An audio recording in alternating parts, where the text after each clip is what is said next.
Vintage faith, sometimes things that are vintage gets set over to the side, and sometimes it's thought of as less than, but however, when you boil it down, something that's truly vintage oftentimes has a great value to it, has a great honor to it. A lot of times it's sought after, it's rare.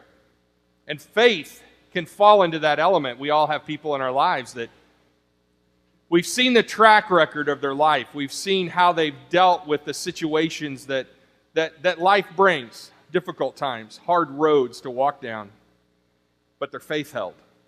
And we go, boy, I wish I had that. You know, sometimes we look at our lives and we compare our lives to others, and, you know, some we say, boy, I'm better than they are. Glad I'm not them. And then others, boy, I wish I could be like them, but yet we don't know what it is to walk in their shoes. We don't know what it took to get them to the perception that we have of them. Better than average. Better than average is what we're talking about today. Better than average. You know, the average person, it's interesting, average person thinks that they're better than the average person. Now let that one sink in. The average person thinks that they're better looking than the average person.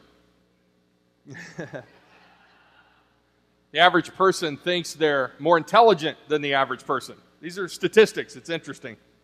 The average person thinks that they're more likable than the average person. And if you think about it, there are some averages, though, that most of us beat, which is interesting. If you numbers people, there are averages in life. There's averages that the vast majority beats the average. Worldwide, the average legs that a person has, the average eyes that a person has, most everybody beats the average. The average is 1.99. So most of you, congratulations, you beat the average in that area. Look at your person on the left and right and go, congratulations. The average amount of fingers and toes, 9.99 worldwide.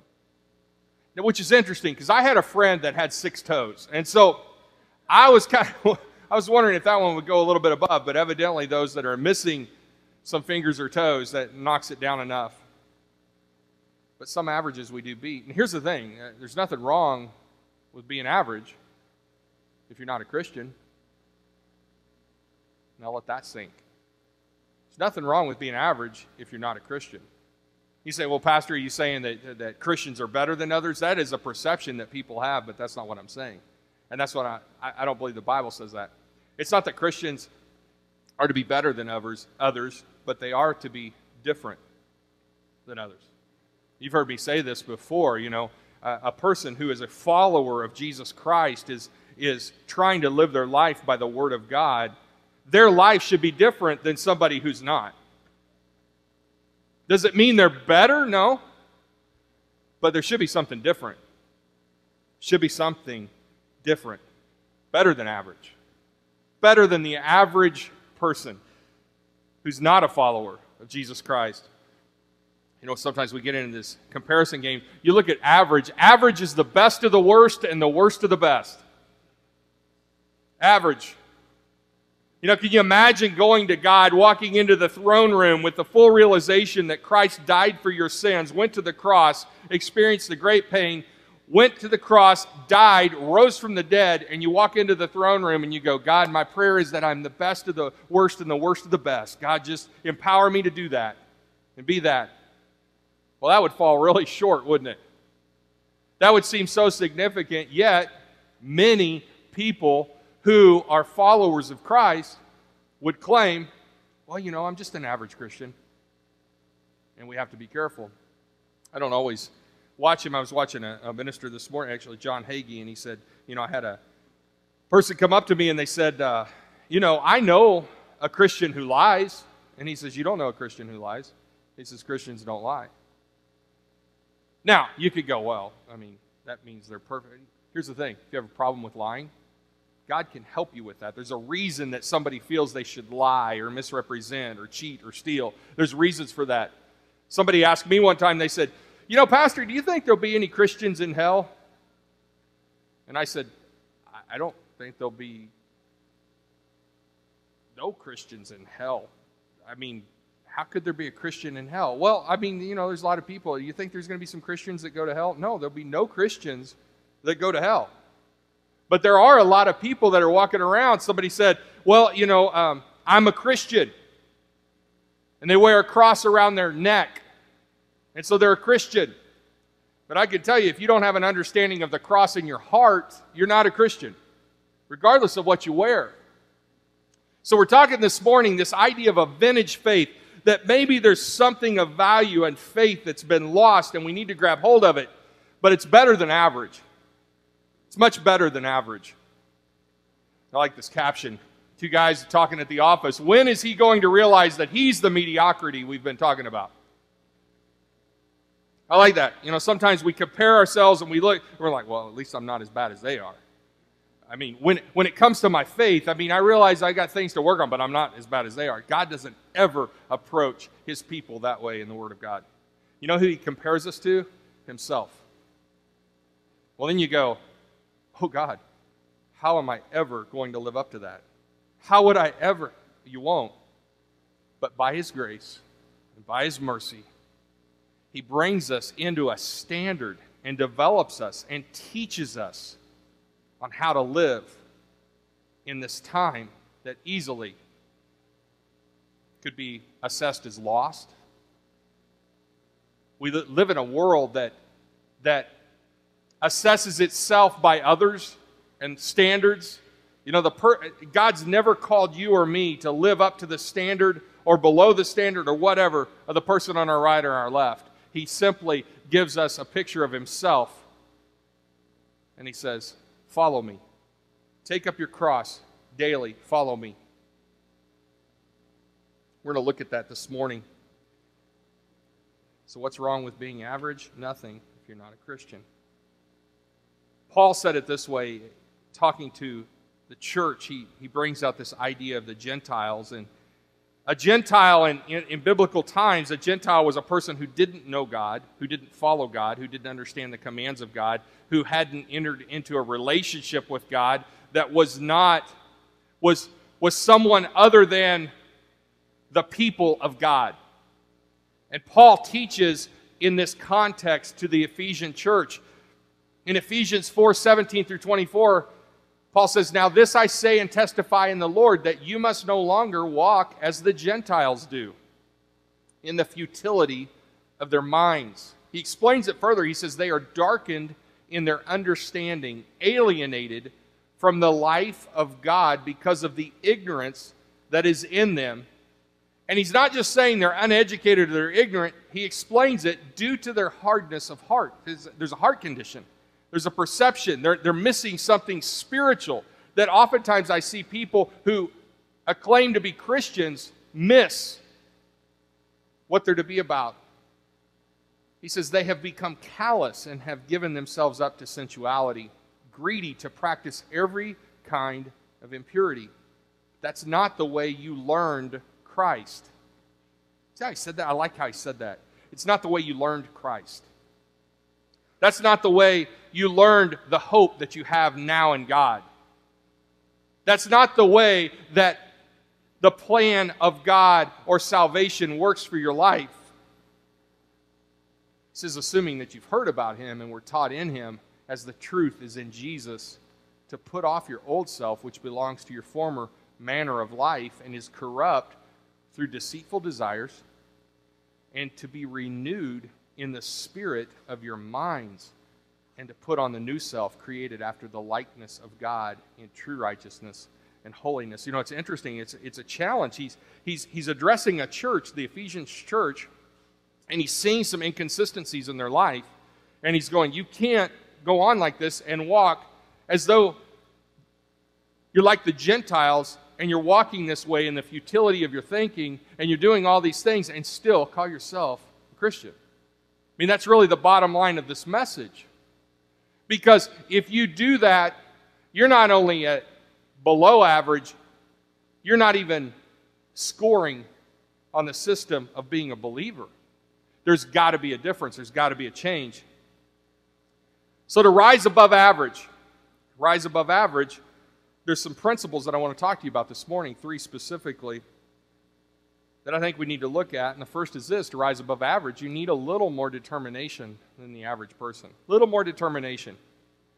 You know, running, if you've ever run so much and you hit a point and you're like, I can't run anymore, and then all of a sudden you get energy. They call that your second wind. And, you know, we could ask, has anybody ever run so much they got their second wind? And you know, many people would answer, why would I ever want to run that long? But there's a point that a runner hits, or when you're exercising, you hit a point and you feel like you're about to give up and give out, but then this thing occurs, this phenomena called a second wind. You're kind of revived. And until you hit your second wind, you'll never know what you're capable of doing. A lot of people hit that point and they quit before they ever get their second wind. It's all about determination. It's all about letting God show up and empower us in the moment, going through that difficult time and not forsaking the right things or the things of God and just pressing in and pressing through. I see that more times through a vintage faith than I do of the faith that I see rising up in this world and in the church. There's something that we've missed. There's something we've lost, and it comes to a determination. It's a TV show. It just ended its last episode, and I hope it re-airs. Maybe some of you have seen it. It's called Alone. Alone is what the premise of it. They took 10 guys and they dropped them off in British Columbia area on Vancouver Island, and it's a very, very remote area and very difficult climate to live in, especially in that time of the year. And they dropped them off miles apart, 10 of them. And whoever can last the longest alone wins $500,000. Some of you are like, I'd be willing to do that. Heather's like, would you do that? I go, yeah, I'd do that. I'd do that for $250,000. $100,000. Alone. So the premise is interesting. So you begin to watch the episodes. They had to video themselves. It was kind of a self-diary, and they each had the camera equipment, a GoPro, and there were like 40 items they had to choose from, and they could only choose 20 of those items to take with them, and that's it. And so the different ones shows different things. And here's 10 guys, and some of them are survival experts, and they don't know how long this is going to last. It's interesting. The first one out lasted just a few hours. And he tapped out. The next one, just not much longer than that, a day or two. One heard the wolves running all behind him, and he's like, oh, this is crazy, this is ridiculous, it's dangerous out here. He quit. Another one had a mountain lion like in front of his tent. They had cameras set up, had bears, all this. I mean, it's out in the wilderness. And all the different excuses. Well, there was, at the beginning of the show, you see their names, and the guy I picked that would be a winner won, and his name was obviously Alan. And it was spelt right too, A-L-A-N. And he won, and I called him out. I was like, that guy, I think, will be the winner. And then I actually called out the second guy. His name was Sam. And I said, I think he's going to be, those two guys, maybe the winner, but I think they're going to be up there. And sure enough, Alan won. He and Sam, the last guys, it was like 54 or 56 days they were there. It was brutal. You see their video diaries, and you see their composures, their personalities begin to change, and it actually got a little scary. They would just stare, and they had this just lost look in their eyes. And they had a sense of humor about them, but why I picked them out was they had a determination about them. You could just see it. Their outlook on everything. It was almost as though they didn't have to be there, they got to be there. And there was this resilience about them, and their humor would kind of get them through. But there was some crazy times. They're at some of the last days that Sam was videoing, because I'm not going to give up. I'm not going to give up. And then one time he's in his tent, and he's got the camera right there, and I mean, he just got this wild-eyed look, and he goes, I am not good in the head. Oh, I'm not good in the head right now. And you can see it. And I mean, it's ugly. And then there's one of his last videos. He's in front of the camera. And I mean, they're having to find food. They're eating seaweed. They're eating slugs. They're eating all kinds of stuff. Sometimes they get a salmon. They get all this stuff. They're alone. It's straight up survival. And Sam, they showed the video for about a minute. He's just staring at the camera, and he's just kind of staring off. And he goes to talk, and he's like, oh. And then it goes on a few more seconds, and oh. And then finally he ends it with, I'm going to take a nap now. And that's it. And I'm like, oh yeah, you're gone. I mean, he had checked out. Sam had left the building. I mean, it was crazy. And the next thing you know, he taps out. They tell Alan. They come and they come to his camp and they tell him, and it was interesting, the dynamics and the psychology about how they were thinking and how they kept sane, and some of them didn't keep so sane. It was kind of crazy. And they said, what do you think the difference was? And he goes, well, determination. He said the others hit the wall. They hit the wall. And they said, did you hit the wall? He goes, no, I didn't hit the wall. I came close a few times. How long could you have done this? And he said, I don't know. He said, I was beginning to think what I was going to do in the spring. He's already looking forward. He's in the wintertime. I was beginning to think what I was going to do in the spring. And when they first told him, he goes, it's already done?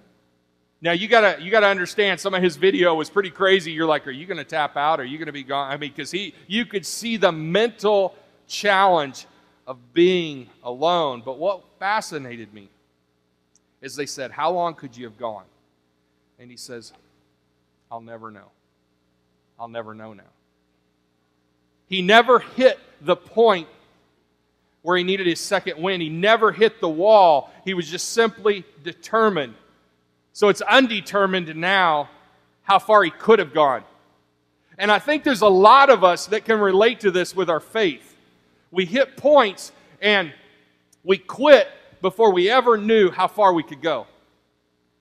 We quit, we set aside something that may be vintage, that is solid, is sure, it's powerful, it's been life-changing for others, and we've seen it, but we set it to the side and we quit before we get our second wind, and we never know. But if we will approach life and God in such a way that we go, God, no matter what comes my way, I'm going to lean into you. God, I'm determined in my spirit that I'm not just going to do what maybe the average person would do in this situation, and they would fold, they would tap out, but God, I'm going to lean into you, and no matter what comes my way, I'm determined to stay by your side. It's all the difference. It's all the difference. See, to rise above average, you got to have a little more determination than the average person. Ralph Waldo Emerson, he said this, a man is a hero not because he's braver than anyone else, but because he is brave for 10 minutes longer. There's a lot of truth to that. It's not because you're so much better or so much greater than somebody else.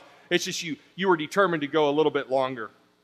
So determination's the first one. The second one's this, to rise above average, you need a little more faith than the average person. A little more faith.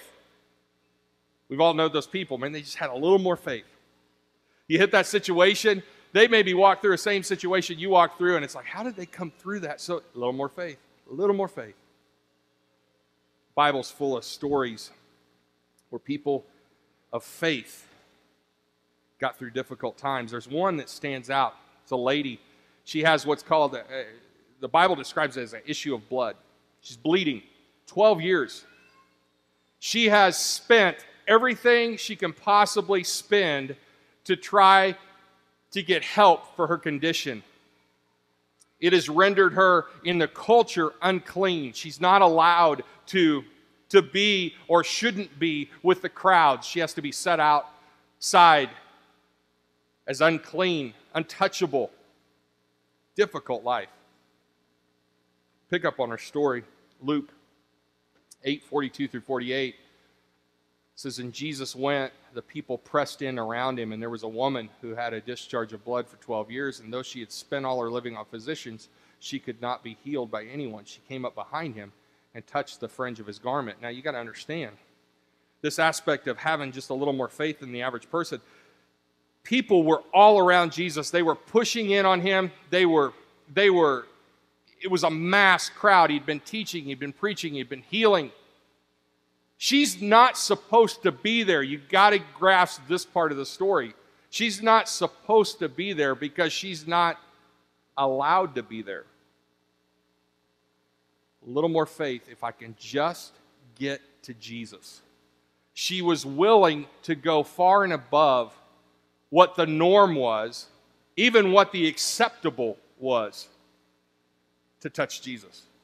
Faith. And immediately a discharge of her blood ceased. She grabs the hem of his garment, and Jesus said, "Who was it that touched me?" I mean, there's all kinds of people pressing in. When all denied it, I love that. Well, I didn't touch you. I don't have that much faith. Woo! Average people all around. What Jesus could give them. Kind of looks like church. If Jesus walked in here, everybody's wanting to talk to him, everybody's wanting to talk and all this, and all of a sudden, Jesus goes, "Wait, who touched me?" And everybody denies it. I think that's fascinating. Well, no, I didn't touch you. I mean, I like you. I mean, you're cool. And no, but I didn't get that close. Somebody touched him, and he knew it. And Peter, the one who's always putting his foot in his mouth, I love what he said. Peter said, "Master, the crowds surround you and are pressing in on you." Duh. There's crowds everywhere. He's trying to tell Jesus, what you just said didn't make sense. And it didn't to the average person. I mean, if you were part of that crowd and Jesus said, "Wait, somebody in this crowd just touched me," everybody's going, "I didn't do it." I mean, what are you talking about? I mean, everybody's pushing in. Logically, it didn't make sense what Jesus was saying, and Peter's bringing it back to him and saying, Jesus, you have to understand, everybody's pressing in, everybody's touching you, everybody, I mean, this is what you're saying, Jesus, doesn't quite make sense. You ever wanted to do that for God? God, what you're allowing doesn't quite make sense. God, what I see you doing doesn't quite fit in with what I'm comfortable with. Because if you're going to go above average, it doesn't. But Jesus said, "Someone touched me, for I perceive that power has gone out from me." And when the woman saw that she was not hidden, I mean, she's just trying to do this in secret, just to try to have faith. When she saw that she couldn't be hidden, she came trembling. Why? She has broken the law. She's not supposed to be there. This was a taboo. And falling down before him, she declared in the presence of all the people why she had touched him. I mean, you got to put this in perspective. She's expressing to them what the situation is. And now this crowd, in the context of their culture, has to determine what they're going to do with her. And this is why I did it, and this is what had happened. And Jesus has noticed it. And he's called it out publicly. And she tells him how she was immediately healed. And he said to her, "Daughter, your faith has made you well. Go in peace." Powerful story of faith. Powerful story. I mean, if we were to ask those that are closest to you, if we were to say, "What do you think of my faith?" What would they say? I mean, those that know you the best, if you were to ask them, "What do you think of my faith?" how would they describe it? That's a scary question for us. Is it working? Is it dormant? To rise above average, you need a little more determination. Secondly, rise above average, you need a little more faith. But thirdly, to rise above average, you need a little more love than the average person. What you do with somebody that has nothing to give you in return says a lot about you. If God calls you to somebody that they can't give you anything in your life, and how you treat them says a lot about you. We live in a time that it's not difficult to realize that there's a lot of lonely, lost people in the world we live in. And what's interesting is there's more people on earth than ever before. So for people to be lonely, there's actually more people on earth than ever before in the history of mankind. There's more technology than ever before. There's more churches than ever before in this world. There's more missionaries than ever before in this world. But here's the twist. Here's what's crazy. There's more depression.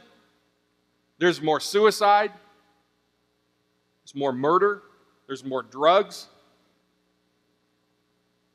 The other flip is there's more opportunities to love the lost than ever before. And just being average cannot accomplish this. In closing this morning, there's a story. It's been told different ways. Somewhere in the midst of it is the actual account. It's been told of Mother Teresa. It's been told of various nurses. It's been told of different ministries. But the gist of it is this: there was a leprosy colony, a leper colony, and if you've ever researched or heard anything about leprosy, leprosy in the Bible was the plague. I mean, it was a death sentence. Now it can be treated. But there are leper colonies still that exist overseas in foreign countries, and it's a hideous, it's a disgusting, horrible disease to get. Untreated, the person dies, but they go through excruciating pain. Their skin literally begins to rot away. Appendages, their fingers, their toes, they begin to lose these. And there's an oozing, there's a breaking of skin. It's open sores. I mean, it's gross. If you read about leprosy, and the story goes that there's a nurse and she's taking care of this particular person that has leprosy and is bandaging up these wounds, and it's smelling, it's gross. This guy is doing an interview, and he says to her, he goes, I wouldn't do that for $1 million. And she just stops, and she looks at him, she goes, I wouldn't either. And can I tell you, there's some things that God's going to call you to that you can't put a price on. And there's some people He's going to call you to that you wouldn't normally go to, except that He called you to. There's a faith that's vintage that the church has lost, and we've gotten into an entitlement that the church should be there for me, and that's part of it, but the aspect that we should be the church has gotten lost. And there's a mediocrity that has built up over generations. And instead of being the difference, we prayed that the church be a difference. Instead of praying, God, make me the difference. God, send somebody else has been the cry of the church in recent years, instead of God, send me. You know, I think of that bandage, and I've used this illustration before, but it jars me, it rocks me, because the Bible describes our righteousness. It says your righteousness is that of a filthy rag. So that means my best day, my righteousness, the day I'm feeling good about myself and what I'm doing, my righteousness is a filthy rag. And what that's talking about is this idea of a leprous rag or even a menstrual rag. That's graphic. But that's how the Bible describes our righteousness without Christ. I mean, we could claim to be a Christian all we want, but if we don't do the things of God, which may be less than, we're no different than the world. And what's crazy is sometimes I see the world taking care of people better than I see the church taking care of people. God, help us. Help us rise above average, Lord. That if there's something vintage here in faith that we've set to the side and we said, oh, no, that was for the days of old, but no, now we're going to be relevant, and we're going to be so technologically advanced that we just walk over the people needing our help. Yeah, but they don't understand, and it's about the experience and all that. I love the technology we have. I love all that, and God's created us to be emotional and engaging into it. But if we're missing the basic things of what it is to be a follower of Christ, we're missing it. And it's not because of the technology, and it's not because of the buildings, and it's not because of all this. It's just because we don't have the Master's heart. We don't have the Savior's heart. We've forgotten what grace truly is and what we're to truly be about.